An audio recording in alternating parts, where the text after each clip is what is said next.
He said the powers that be are fearful of two young men with agency and talent. Mm-hmm. Ryan Coogler and Shedeur Sanders. Experience Karen Hunter in a completely different way.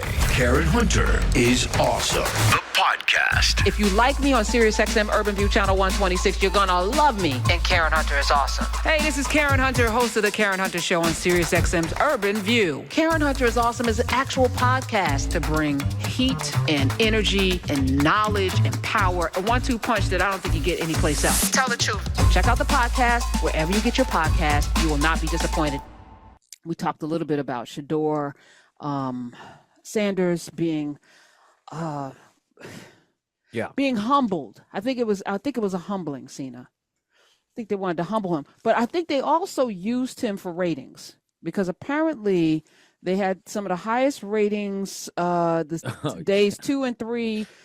7.3 million viewers across ESPN2, NFL Network, and ABC, a 40% jump, primarily because of this young man. That's a tough thing to coordinate, but I could see the result definitely benefiting. That's the longest cliffhanger in NFL draft history, probably. Yeah, people were tuning in to see when. After the third round, it was like, okay, what's happening? Yeah. Yeah. I mean, good. No, tell me. I mean, my take on this is that one, it was this humbling, and then also Dion. I mean, they were and race definitely I think had a part to play in this. The collusion between these owners I think is abundantly clear.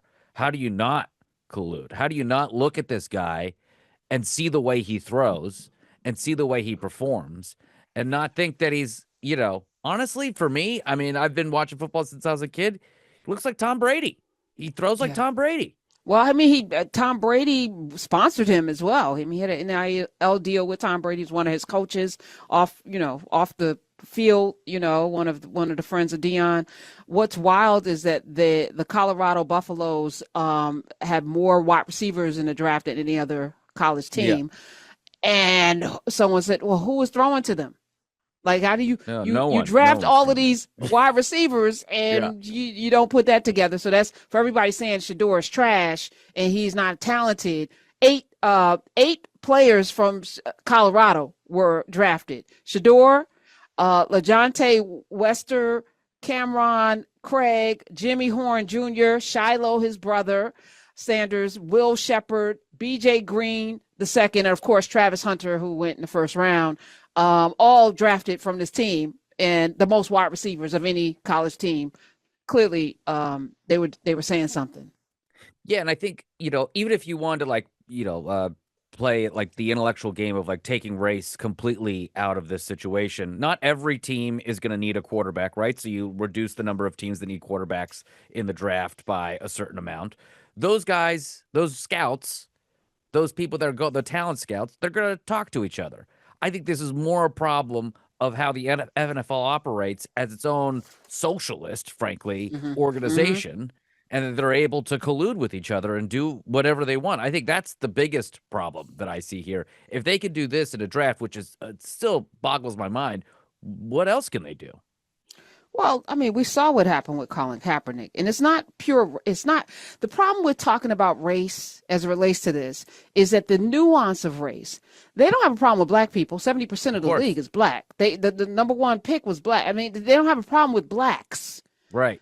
They have a problem with agency in black bodies. Yeah. They don't like a black person that can call their own shots or do things that they can't make them do. They couldn't make Colin Kaepernick not kneel.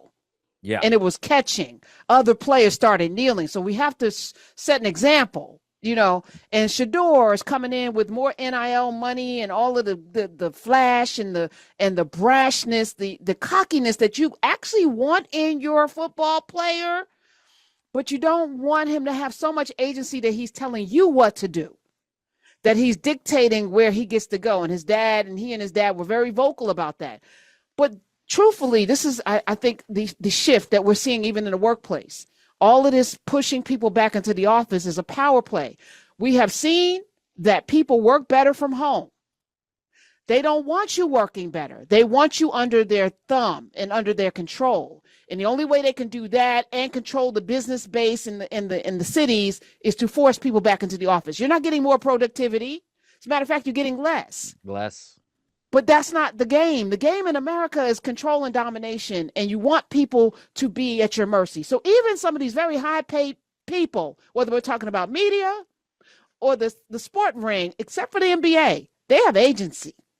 Mm-hmm. That game has changed a lot because the players have recognized you don't have a game without me.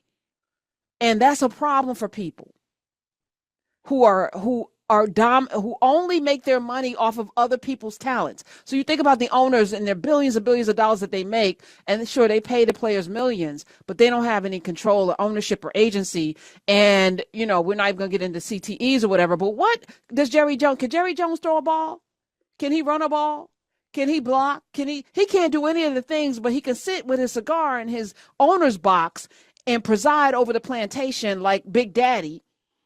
And that's the element that we're dealing with right now. And if you don't understand the complexities of this system that built this country, then you really should be quiet. Yes, race is here, but it's not in a way where I'm a race. I hate black people.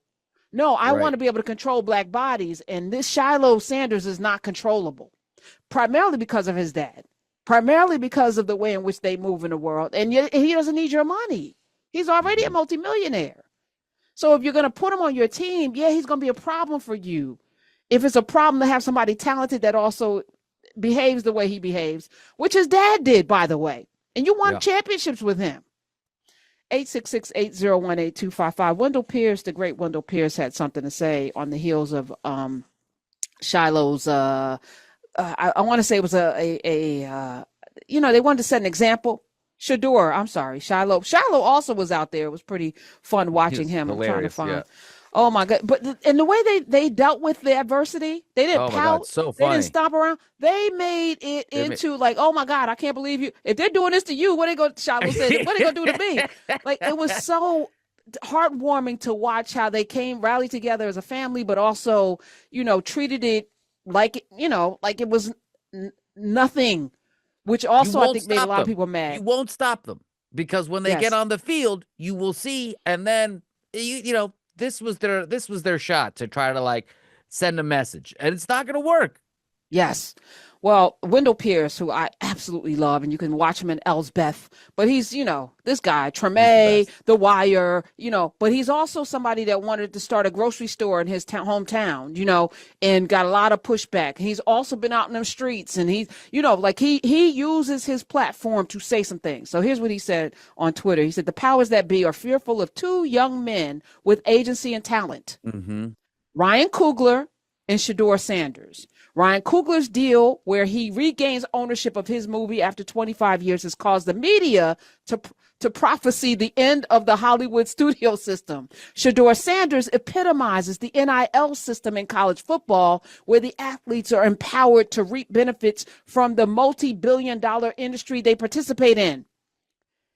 His fail in the NFL draft is meant to send a message that the owners at this level will control the revenue stream and power. It's not about Coach Prime or an attitude of entitlement. It's about power and money. Shedeur has the talent and agency. He has leverage as well. Congratulations to these young American entrepreneurs demonstrating that with talent, power, and opportunity, opportunity will follow. The American aesthetic on display. This is what Wendell Pierce said, and he's absolutely right. Absolutely right.